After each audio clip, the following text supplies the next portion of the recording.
We have an anonymous $50 donation. Love watching AGDQ and love that the runner skills can help out a great cause. Keep it up.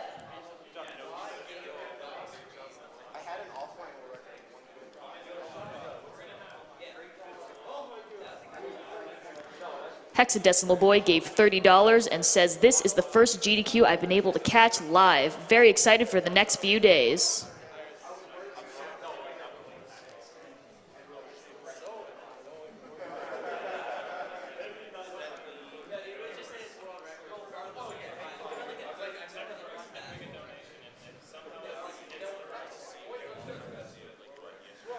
We have a $20 donation from Mag Launcher. Without the power of myself to do anything, this is for my friend and all those out there having to battle against this terrible disease. Thanks, AGDQ, for everything you do.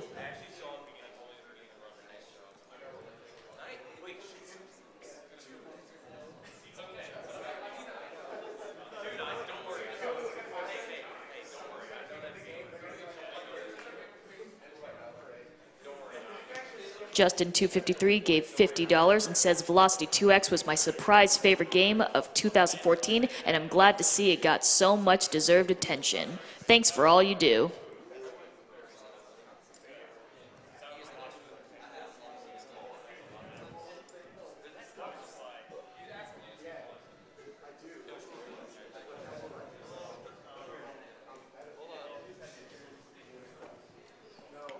Hey, Tim Bush gives $10 and says, another AGDQ, another week of nonstop drooling at skills I'll never have. Keep up the great work, everyone.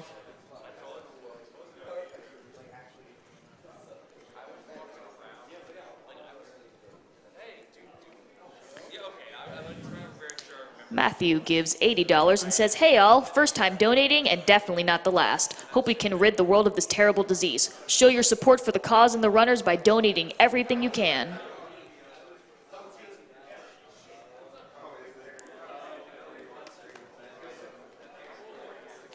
We have a $100 donation from Justin. I've seen a few family members go through cancer. Lost my grandmother to cancer. Hope this helps let someone live a longer life.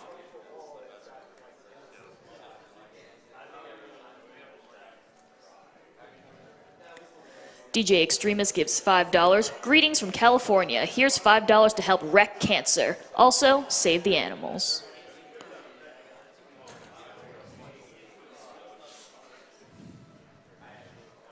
Mr. Sunshine225 gives $5. So excited AGDQ is finally back. One of my childhood friends just passed away recently to leukemia, so I want to dedicate my donation to him, Mr. Piper. Why? Because second time watching live, first time donating. So I thought I'd make it fun and double every time I donate. So long as I can get some hype. Good job, runners, and keep it up. I'll be back for more.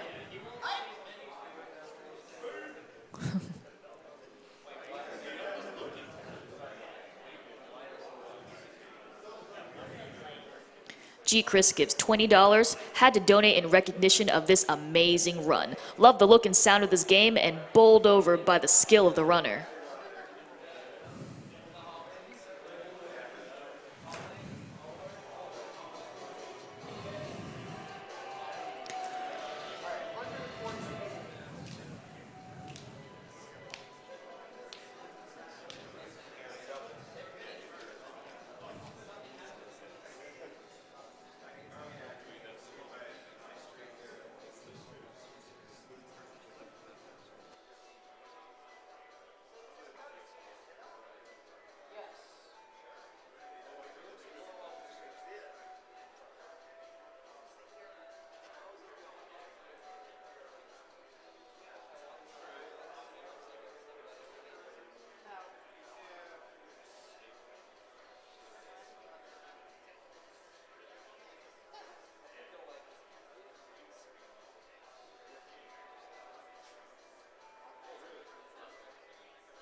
We have a $100 donation from Anonymous, donating for Pacifist EG in case I don't stay awake long enough.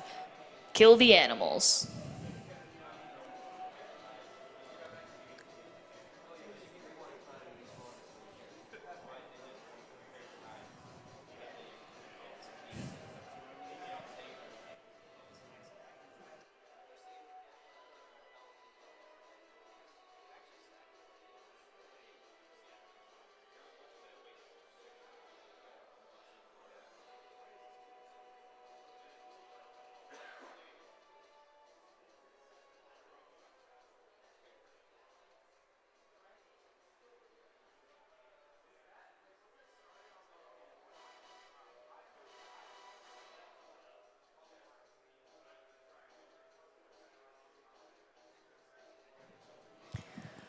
We have a $14 donation from HDX. Samus is not seen traveling with the animals, so in my book, they are just dying with a better view. Announcers should decide whether they die underground or not.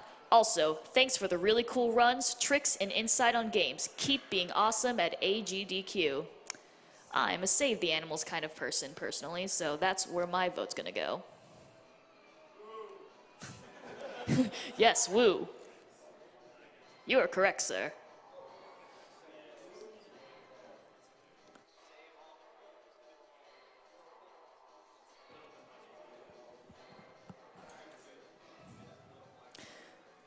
Pliskin22 gives $30. New world record hype.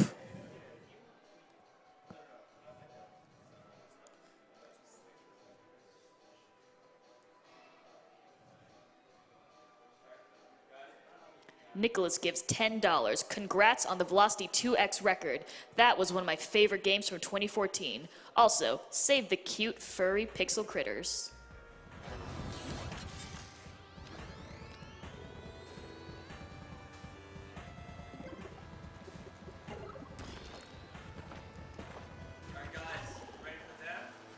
Yeah, sure.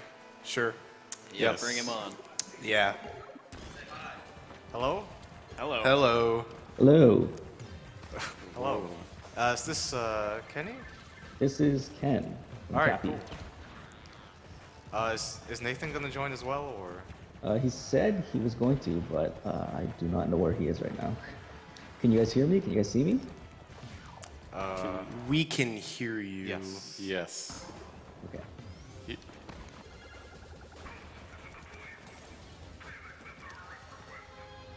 I didn't know about that trick either.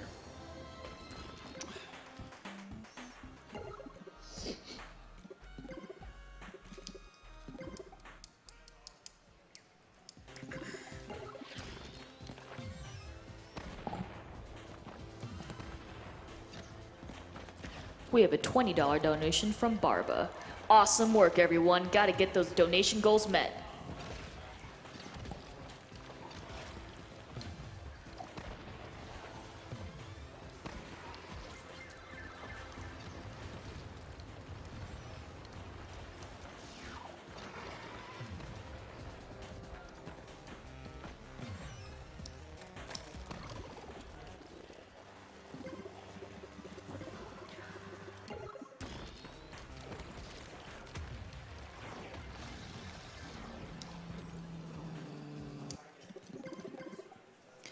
We have a $50 donation from 0DPX. Howdy, AGDQ. Second day, out here in California anyway. Second donation. Excited about lots of awesome games coming up. Thanks go out to the donation processors, tech station, registration, and all the other unsung folks who made this event Yeah. happen. Greetings to my fellow watchers at Shack News.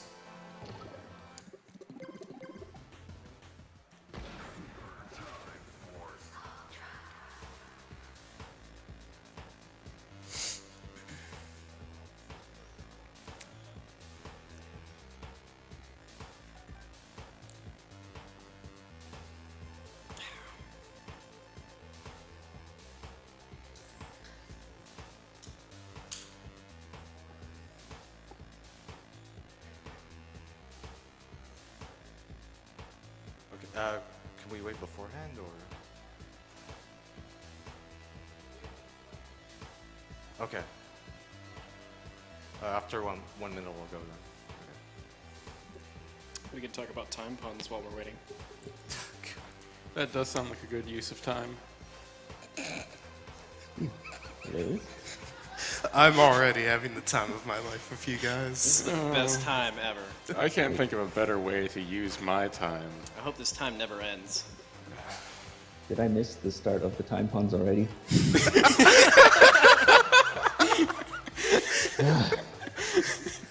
All right.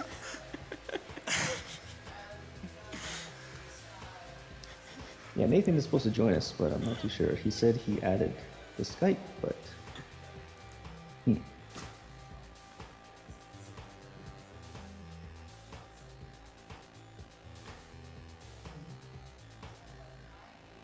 yeah, I guess we can start without him, if that's cool.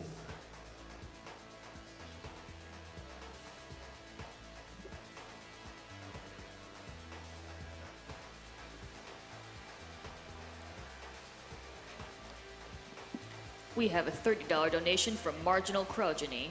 You guys are awesome. It's so great to be part of this event to help raise money for the PCF. This is my 4th year donating, and I heart you guys. Put this towards naming Cecil Lewis in honor of my grandfather, who died of cancer. Bible Thumb Heart. Marginal Progeny. You guys are awesome. It's so great to be... Wait. What? I forget. It's a PG stream. His fans are begging for him. Don't worry, we got all the time in the world. Alright, cool. Do we need to use headphones so there's no echo? I don't Yeah. actually. I don't have headphones. Yeah, I do. Whatever. Okay. What? Sir? Okay.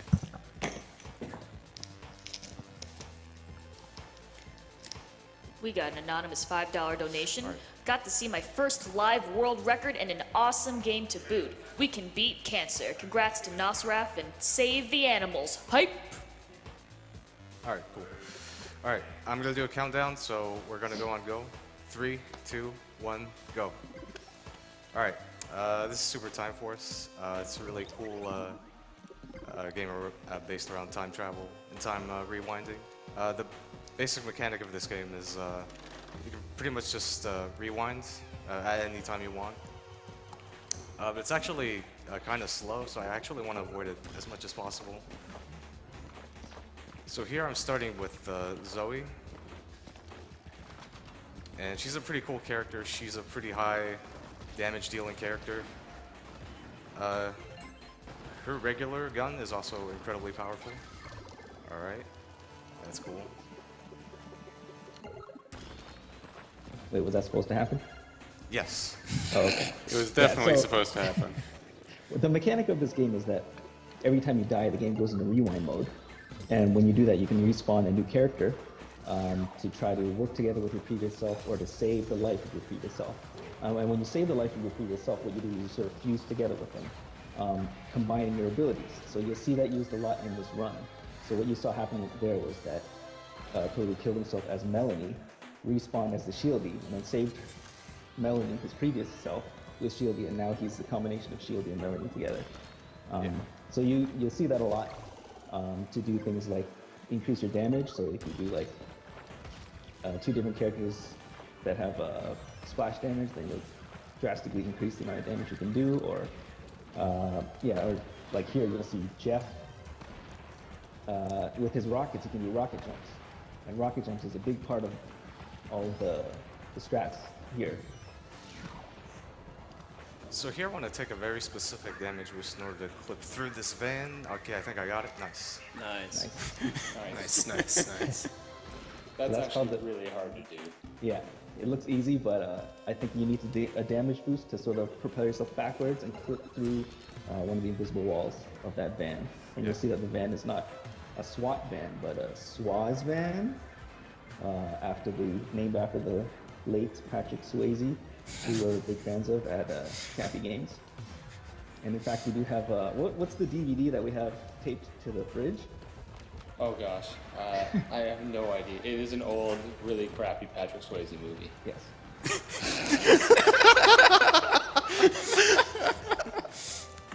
I mean, a great one, a great one. And another thing about the game that a lot of people will notice is Tohloo's going to rocket jump or Zoe canister jump a bunch. That's actually also really hard to do. It's most of the people at the studio maybe hit rocket jumps 1 out of 4, 1 out of 5 tries. It's not a clean thing that you can just. It's not Quake style rocket jumping. It's very, very precise. Yeah, and what makes it more difficult with Melanie is that the timing of the canister, it explodes at a different time than the rockets of Jeff. So you have to time it perfectly so that it happens at the small window of opportunity between the 2 explosions. Oh, by the way, it's Zoe, not Melanie. Yeah, you keep saying Melanie. Really? Yep. Guess I don't know You're this game botching very it well. already, Ken. Might be thinking about the 80% run. Yeah. Yeah. Unfortunately, this is a New Game Plus category of sorts. Right now I only have the characters unlocked that are most useful. If I did have all the characters in this game unlocked, I would have to do pretty much twice as much menuing whenever I wanted to switch characters, which wastes a lot of time in this run.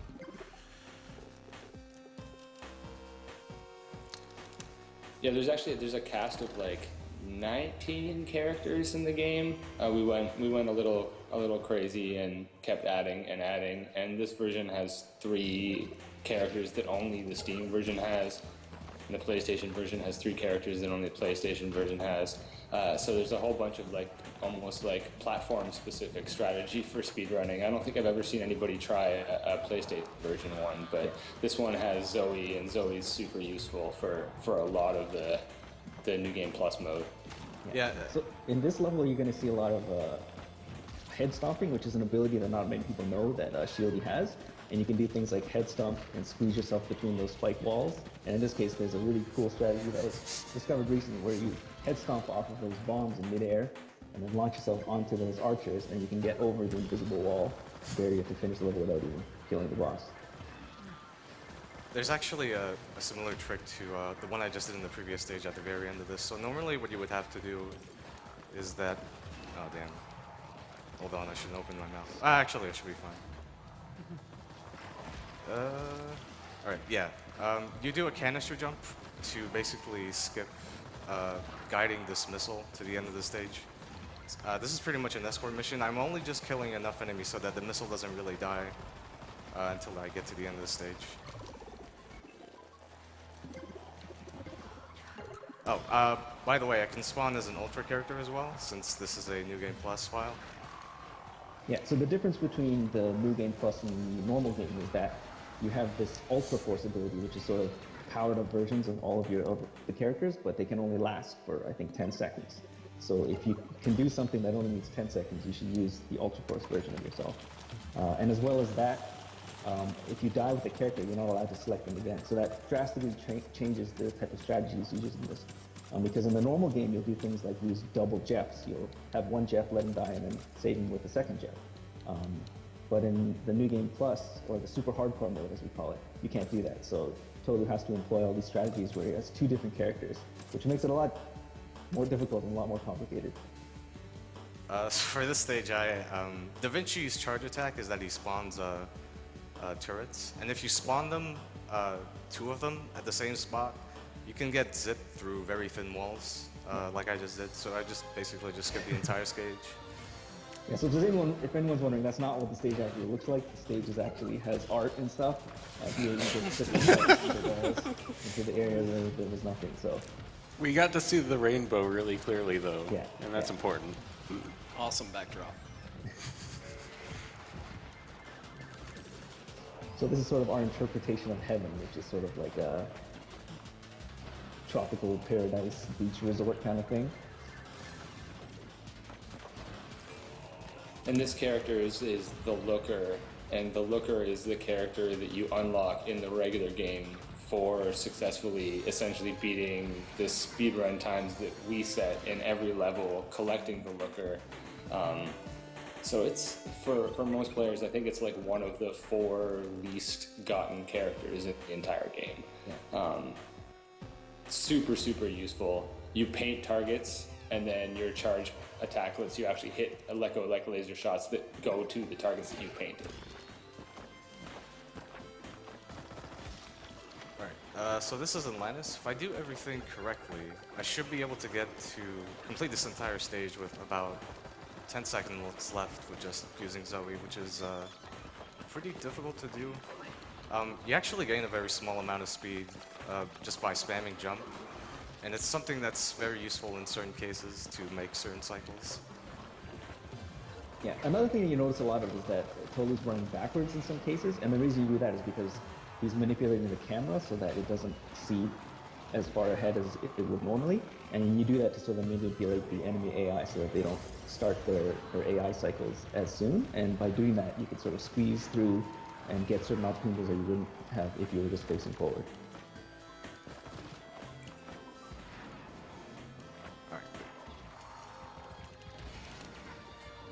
He's also going to avoid as many collectibles as humanly possible because the collectibles freeze the game for a half second. And if you collect any of the clocks, any of the glorbs, any of the shards, it's all going to do that freeze effect and cost you half seconds here and half seconds there. I think there's only one or two in the entire game that you have to hit. Yeah. Yeah, so sometimes it might be odd that he's taking an indirect route to jump around certain collectibles, but it does save time to avoid collecting them. Yeah, I just grabbed one. That one is probably one of the hardest ones to avoid. You have to do a very precise jump. It's not a big deal though. It's just 1 second about. And I think there's one here that you cannot avoid collecting. It's sort of in the tunnel that's in your path. So even if you get there sooner, you have to wait for that collectible to despawn. I think it's right here. Yeah, I have to wait here. Yeah.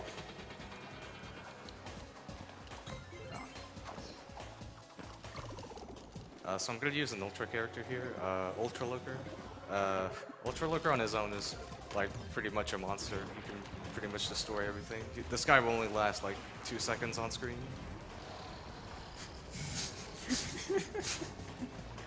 Toughest boss. Yeah. By the way, Tohloo's making this look very, very easy. Doing an actual speedrun of this game, whether it's all missions or super hardcore, is incredibly difficult. It's not something that can be easily done without a lot of practice for each individual level.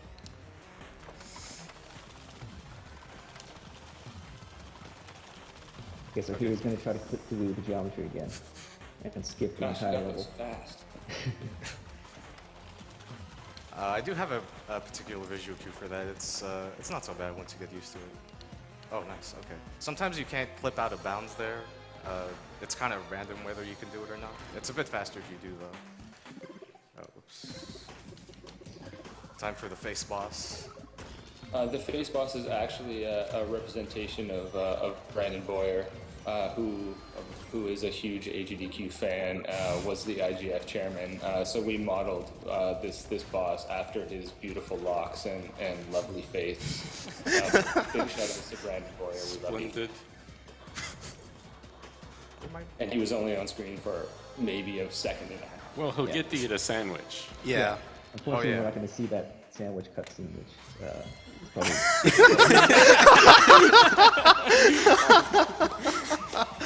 We might have to cut his throat for this last for a while. Hashtag eating a sandwich. Best cutscene. Alright. So this is actually the first world you would actually go through in the regular run. I like to do this one. Well, in New Game Plus you can pretty much do this in any order. But I like to do this one first because it's actually one of the hardest. It has 2 of the most difficult jumps in the game. And actually I'm not going to go for this one because I don't want to crash the game. I will be using, there's a cutscene skip here. I just need to spawn turrets to jump over this cutscene trigger. Okay, I got it. And that saves about, I believe, 30 seconds with DaVinci. You can save like 40 with if you do it with the Zoe canister explosion jump.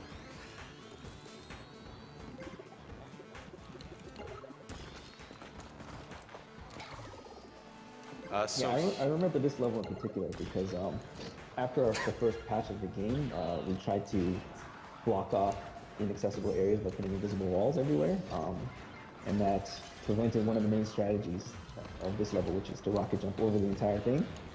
So Tohloo complained to me enough times, and finally I snuck into the code and erased those invisible walls for him. yeah, that was the one right there. There's a subway section that you have to go to normally, and I just skipped it. Oh, okay, I got it. Yeah, You do get invincibility frames after you get hit there, and I was able to skip that boss. And there's no invisible wall beyond that boss, so you can just go through him. Yeah, I actually didn't know that Ken had removed... Yeah, I intentionally didn't tell anybody because I didn't want to get in trouble.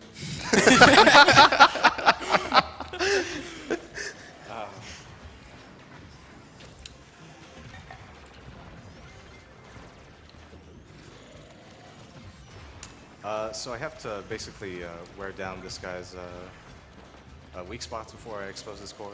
He's pretty straightforward. If you haven't noticed yet, the Looker is... He kind of makes boss fights really easy. Yeah, so the one thing that happens when you kill a boss is that it goes through this sort of slow motion cinematic death sequence.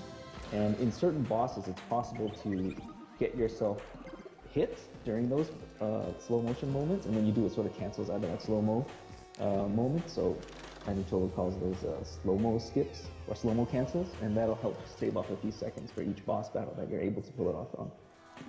Unfortunately, that's not really useful in this category. It is in the normal category of this game. But since I pretty much kill all of the bosses pretty much with Looker, I don't really have the opportunity to do that.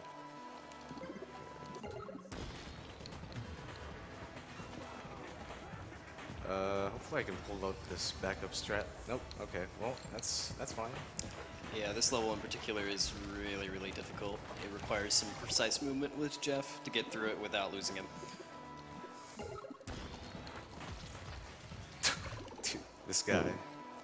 Yeah, once things kind of get hairy, you have to sort of improvise because you start losing all of the characters that you would normally use for your strat. So you really have to improvise when things kind of go awry. Well, I wanted to do a canister jump there, but he was being annoying, unfortunately.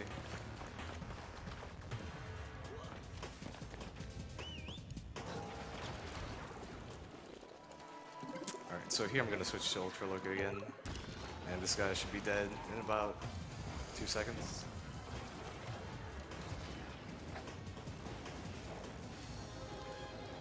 The reason I only want to use Ultra characters at the very end of stages is that they actually self-destruct after, I believe, 10 seconds. Yeah. And I don't want to go through their explosion animation, so yeah. Oh, here is like one of the hairiest jumps in the run. It's Yeah. like this thread the needle jump where you guys go backwards, rocket jump between 3 different enemies right here. The hardest Nice. jump to do. Yeah, that one was really close. It's usually I usually don't get it that close.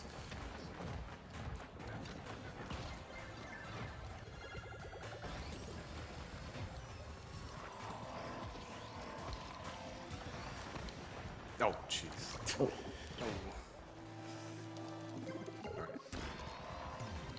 Alright, that's what I wanted to do. Unfortunately, I hit a shard. If you hit a shard, it actually slows down the game. And that's what you would usually trigger to sort of make the par time on some of these stages. But I want to avoid those as much as possible in this run because they slow down the game, which is pretty bad.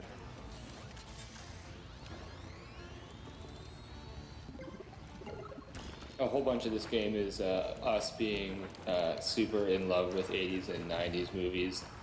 So this is our Mad Maxian, without saying Mad Max due to fear of cease and desist. So we won't say Mad Max, just as we don't say that anybody has a lightsaber, nor do we say that any world is like Jurassic Park. We just we say it's similar to. So this is the not Mad Max area. yeah, and the character you rescue in here is Melanie Gibson. Get it? No? Melanie Gibson. That was pretty funny. I think I need a little bit more time to take that in. Oh. Yeah, each world has its own setting and themes, and each character that you rescue in the world is appropriate to each setting. So, unfortunately, in a super hardcore, you're not going to see Tohloo pick up anybody, as he already has everyone in the game. Yeah, that gets really sad in the next world. I'll elaborate further on that once I actually get there. But this is a boss gauntlet sort of stage, and I used at the beginning. I killed myself with the Looker, and then I saved myself with the Zoe. If you have the Looker as a power-up, you shoot 5 missiles every time you do a charge shot, which is completely ridiculous. And it also makes Zoe's canister explode. So you basically have the two most damage dealing characters in the game combined together, and they pretty much destroy everything.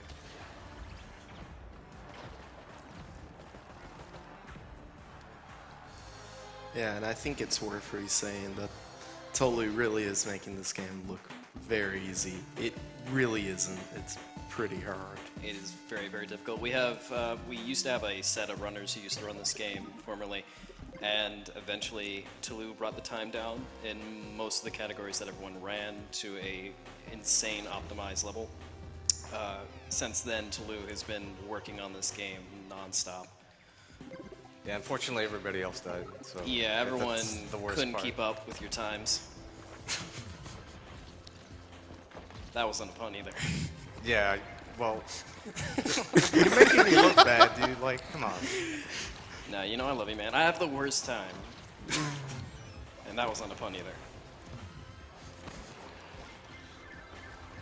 I would like just to give a shout out to Proton. This category would be about, like, I don't know, like 3 minutes slower than it actually is if it wasn't for a lot of the things he discovered. Yeah, at one point in time, Chong and Tohloo went at it constantly back and forth to find skips and tricks in each of the categories. Needless to say, they pretty much put a lot of work in. And we watched them all. Oh man, that must have been a journey. There was an insane amount of work time lost due to you guys running the game and watching minutes get shaved off at a time. And then eventually watching Proton figure out menu skips that let him beat the game in like 35 seconds, and that we weren't so into. That was that was a little bit crazy. Yeah, what he's referring to is the any percent category that formerly, is a wrong warp. I can't really explain it, but when it came to be, everyone was like, oh, we gotta get a time in this one. And essentially we changed the category. The new game category is all missions, whereas the wrong warp is any percent. Yeah, I think the wrong warp can be summed up pretty succinctly with Proton went into a menu and pushed two buttons at the Yes. same time. Yes, It's not the first game that he's destroyed in that method. that's true. But needless to say, the main categories for this game are usually all missions and super hardcore. Although Tohloo is really the only one who runs super hardcore, because hardcore is not an easy category at all. Even though he's using characters that make it seem very simple, there's a lot that goes into it. Yeah, Except this level is really simple. You just Oh use- yeah, this level is... Just use Cleo and just go in a straight line. Oh man. yeah, pretty much. Yeah, this is one of two jetpack levels in the game, and Cleo's special ability is you tap the attack button to spawn the boomerangs, and then you can charge and let them go to shoot all of the boomerangs at an enemy. But if you just keep mashing on boomerangs, every time you lose one by hitting an enemy, you can just gain it back by spawning it by mashing. So it's relatively quick for this.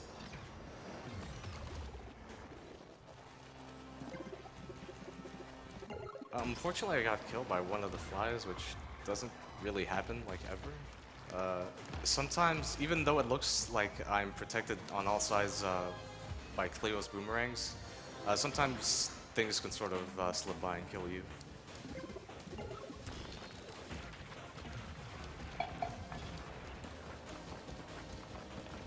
This was the very first boss fight that we ever made in the game, and then it got remade, and then we remade it probably like, 4 other times, but you were always riding on the back of a rocket pterodactyl.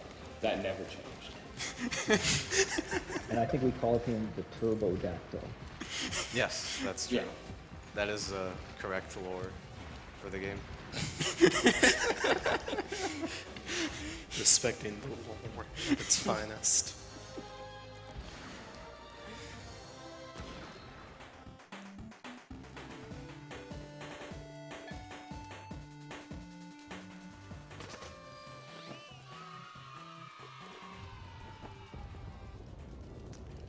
So I'm already going to the very last world of the game, so just the 3 last stages left. The bad guy in the game is Dr. Infinity. he's the one in charge of the evil robots that you're fighting, and he's really he's just a person who has basically like an iPad on a stick in front of his face that kind of hides his identity. But he definitely doesn't the Super Time Force, and throughout the entire game, never refers to them as the same like pun name. It's always a different pun name. Super Slime Force is my personal favorite. I thought it was Super Time Farts. I was told this was PG, so I didn't want to Farts say is PG. No. Okay. Sorry. So in this next stage, I'll be using Amy. She's a character that can. She gets recoil off her charge shot, which will allow me to go pretty fast over these next couple of platforms here. I can't use rocket jumps at the beginning of this stage because these platforms aren't actually solid.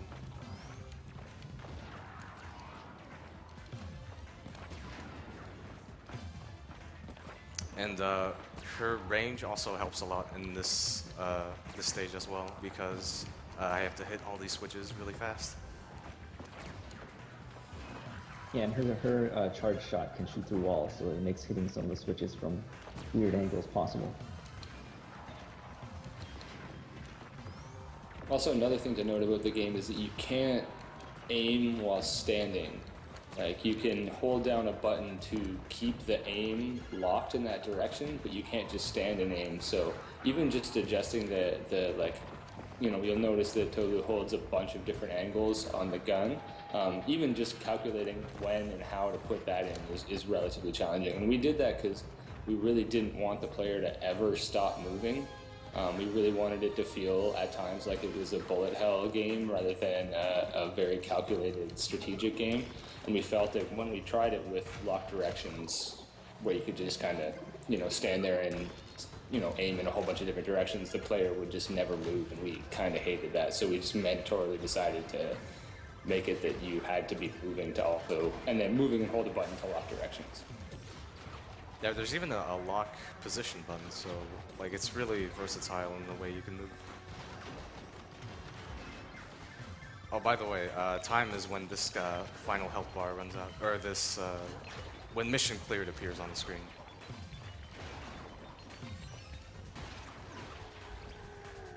All right, so get ready on time. Time. Nice. That was dang fast. Hands are asleep. Oh, yeah, dude, don't skip the ending. Oh, yeah, ending no, is the No best. skipping ending.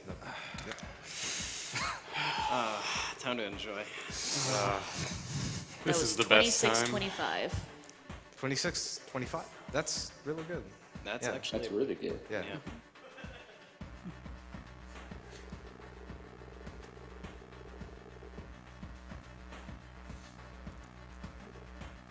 There's like 4 of my favorite puns in this end. In case you can't tell, I would say like about half the reason why we all make games together at Cappy is because we all like dumb jokes a lot. So this game is really a chance for us to make the dumbest of dumb jokes and then build an entire game around it. You guys seem to have a lot of free time in your hands.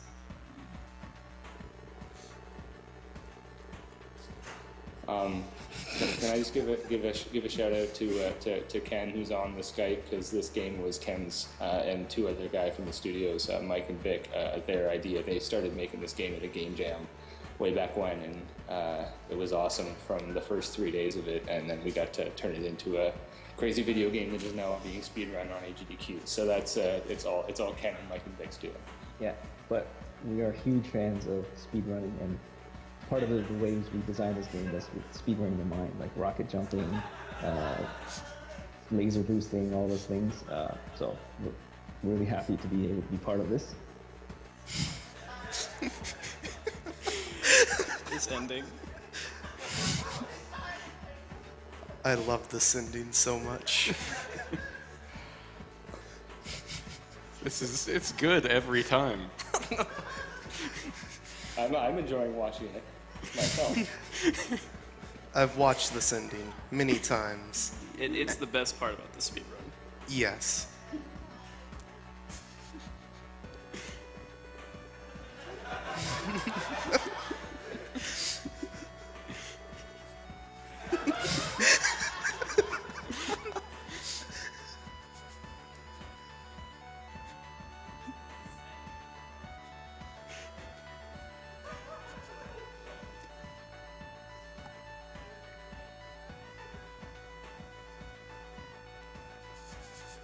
Just a shout out to this amazing soundtrack, by the way.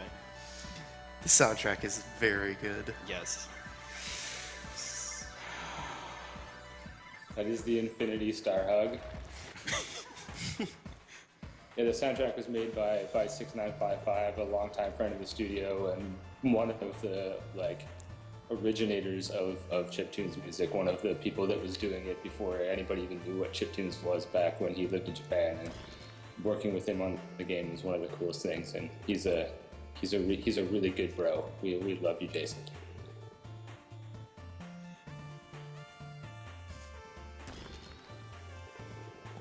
While we're on the subject of bad jokes, Dad No has given a $5 donation and says, "What did the hungry clock do? Went back 4 seconds."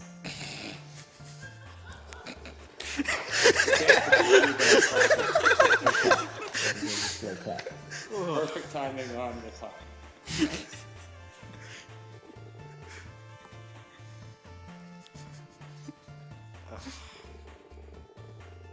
Can I just say that having people just kind of sitting here watching the ending is one of my personal proudest moments. That nobody's like, just skip the darn ending. Like, thanks for not skipping the ending, guys. Oh no, it would be impossible to do so. This is one of the best endings. It's such a pleasure. There you go. It's worth the time. I agree. Yeah. As it says on the board in the back, time travel is radical.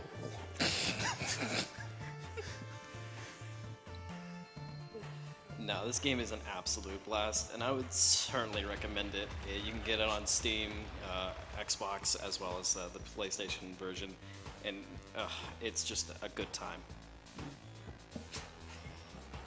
Just reading a couple more donations from before. Distant gives $30 and said, "I'm glad I got home in time to watch my favorite speedrunner, Tohloo. I hope you get a good time on your run. Timing is of the essence. A stitch in time saves frames. Put my donation runners to runner's choice this time."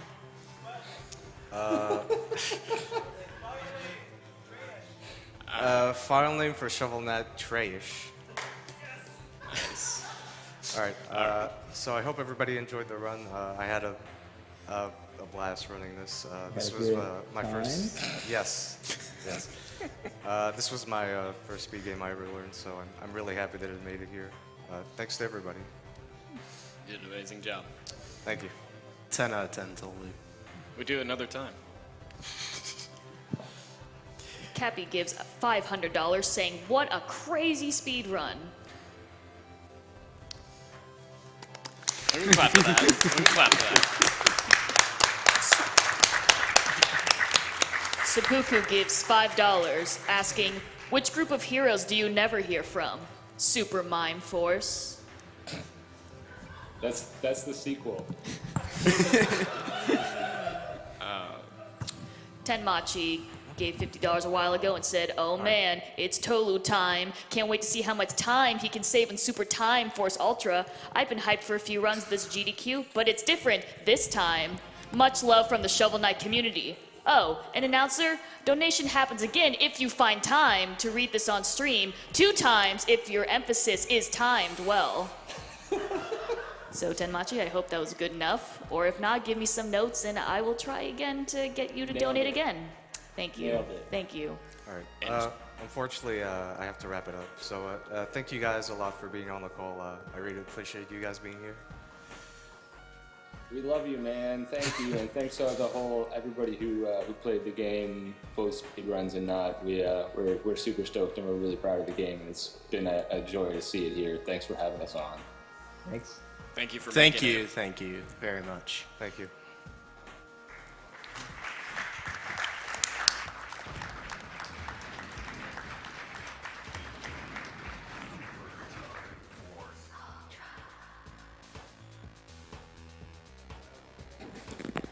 A sneaky fish gives $25 and says, sneaky shout out to my fiance who is sitting right behind me. I got to stay home due to nasty weather, and since we've been watching you guys all day, I wanted to give him a little surprise. My would-be father-in-law passed away from cancer a few years ago, and I hope my small contribution can go towards preventing